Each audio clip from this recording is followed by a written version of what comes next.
सद्गुरु महाराज की जय. झालो मनती ज्ञाने मी मुक्त मने अभिमाने. तो दिलाचा बंधू जाणे उपनिषदागा. हे ज्ञान अंधू झाले सर. काही माणसाला कुठलाही सत्संग केला नाही, कोण्या कृतार्थ झालेल्या बुद्धिवान माणसाची, संप्रदायामध्ये सायास केलेल्या माणसाची संगत घडली नाही. आशीर्वाद घ्यावं लागते, कोणाची आशीर्वादाखाली राहावं लागते, जडणघडणीमध्ये राहावं लागते. तुम्हाला एक चांगली गोष्ट सांगतो, मी मागे सांगितलं होतो, माळावरचा चौकोनी, त्रिकोणी, षटकोनी, अष्टकोनी दगड जर प्रवाहामध्ये पडला तर ते आदळ आपट होऊन याचे त्याचे धक्के लागून ते दगड गोल होते, त्याचे कांटे कोणते सगळे फुटून जातात. आणि चोपड होते ते दगड. बरं का, दगड चांगला होते तर माणसं होतील की नाही. अजून एक तुम्हाला सांगतो की जे वृक्ष नीट जाते की नाही नीट, तर त्या वृक्षाच्या भोवतात दुसरे वृक्ष पाहिजेत वाकडे तिकडे.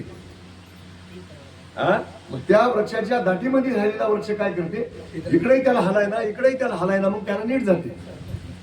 आणि तेच नीट होता ते वृक्ष जर एकटा राहिला तर त्याला इकडचं तिकडचं वारं लागून ते वाकडा तिकडा होते, मोडून पडण्याची शक्यता राहते. तसंच सत्संगामध्ये राहिलेला माणूस, साधू लोकांच्या संगतीमध्ये राहिलेला माणूस, ज्येष्ठाच्या वरिष्ठाच्या संगतीमध्ये राहिलेला माणूस आपल्याला कळणार गेलं तरी बघून तरी नीट होते. बरं काय, आधीच आपल्याला काही माहितच नाही आणि कोणाची वरिष्ठाची संगत नाही, आपल्या मनाने ठरवलं मी ज्ञानी झालो म्हणून, आणि आपल्या मनानेच निर्णय केला की मी मुक्तही झालो म्हणून. आता ज्ञान कशाला म्हणाव, ज्ञान कसं असते, ज्ञान कुठं असते हेही माहित नाही. आणि मुक्त कशाला म्हणाव, कशातून मुक्त व्हावं लागते, सप्तावरण कशाला म्हणाव, आठवा पास कशाला म्हणाव, चतुर्विध प्रकारचे कर्म कशाला म्हणाव, काय माहित आहे आपल्याला, काहीच माहित नाही. आणि मुक्त झालो असा जर कोणी म्हणत असेल, अशा भावनेने जर कोणी न कळतेपणामध्ये कळतेपणा मिळवित असेल तर त्याला ज्ञान अंधू म्हणाव.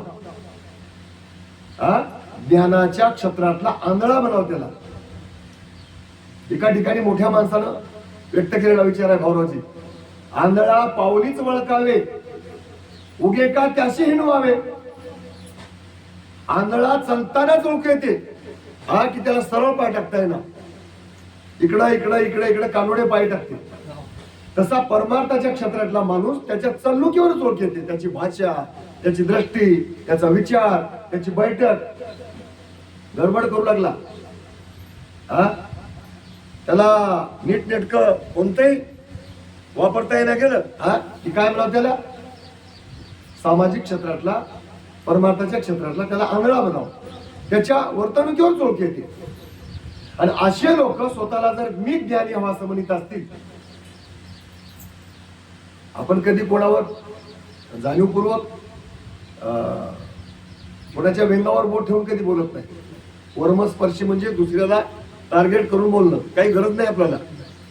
पण कधी कधी आश्चर्य वाटते, अरे बाबा तुम्हाला शब्दज्ञान कशाला म्हणावं माहित नाही, सामान्य ज्ञान कशाला माहित नाही, अपरोक्ष ज्ञान कशाला म्हणावं, परोक्ष ज्ञान कशाला म्हणावं, ब्रह्मज्ञान कशाला म्हणावं.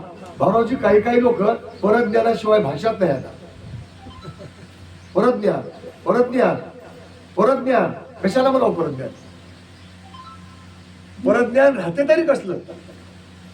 उगा पोती म्हटल्या कोणाच्या तरी कोणातून परज्ञान ही शब्द ऐकला म्हणजे परज्ञान मिळते का.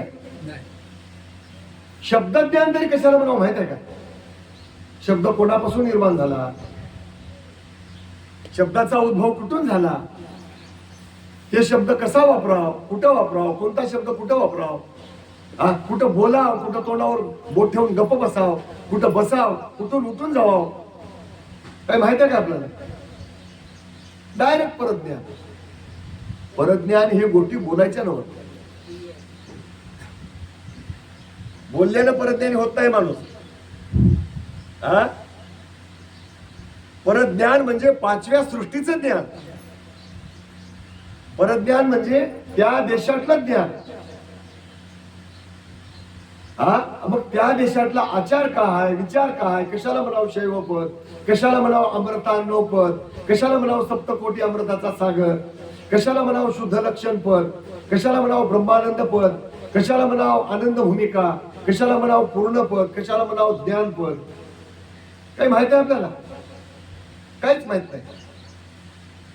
आणि म्हणून महाराज सांगितले की बाबा, कुठलाही प्रयोग न करताना, कुठलाही प्रवास न करताना काही माणसं आपल्याच मनाने मी ज्ञानी झालो म्हणतात. आणि ज्ञानाचे लक्षणं बघायला गेलं तिथं ज्ञानाचे लक्षणं नसतात.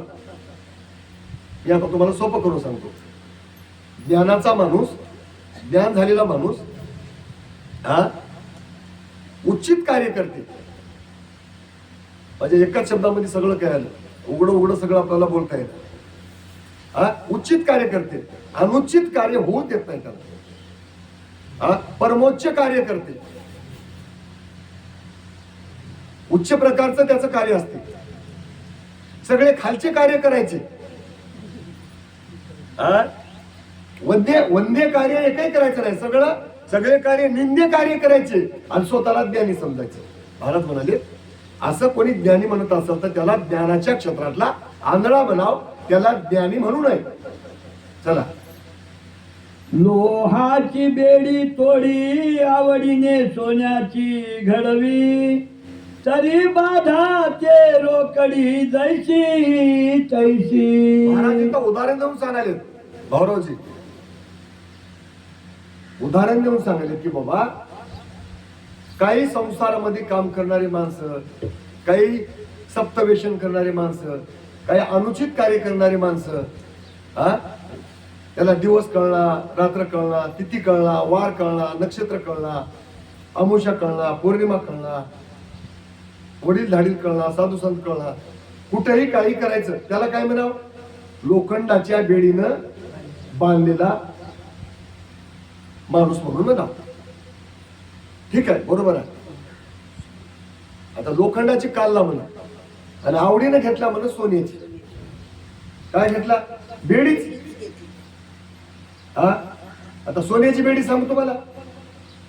कुठल्या मठावर जायचं, मंदिरावर जायचं, तीर्थावर जायचं, क्षेत्रावर जायचं, उपास धरायचा, मग त्या अंगावर पाखंड घ्यायचे, हा, लोकांना तत्वज्ञानाच्या गोष्टी सांगायच्या, मग वाद्य वाजवायचे, नाना प्रकारच्या चाली काढायच्या, नाना प्रकारचे प्रमाण सांगायचे, आबा बाबा बाबा लोकांपासून म्हणून घ्यायचं. साधूचा वेश घ्यायचा, साधूचे भूषण अंगावर घ्यायचे, हा, आणि साध्या भोळ्या लोकायला हा उपदेश करायचा. हा, पण याच्यामध्ये माझ्या जीवाला ब्रह्म होता येते काय आणि मला परब्रह्म साध्य करता येते काय, याच्याबद्दल डिटेल आयडिया जर पुसायला गेलं तर काहीच माहित नाही. हा, निर्गुणाचा सगुण कसा झाला, निर्गुण होता तवा कुठं होता, सगुण झाला तवा कुठं आला, हा, कुठून आला, कोणासाठी आला, कधी आला, का आला, आणि आता देव कुठं आहे.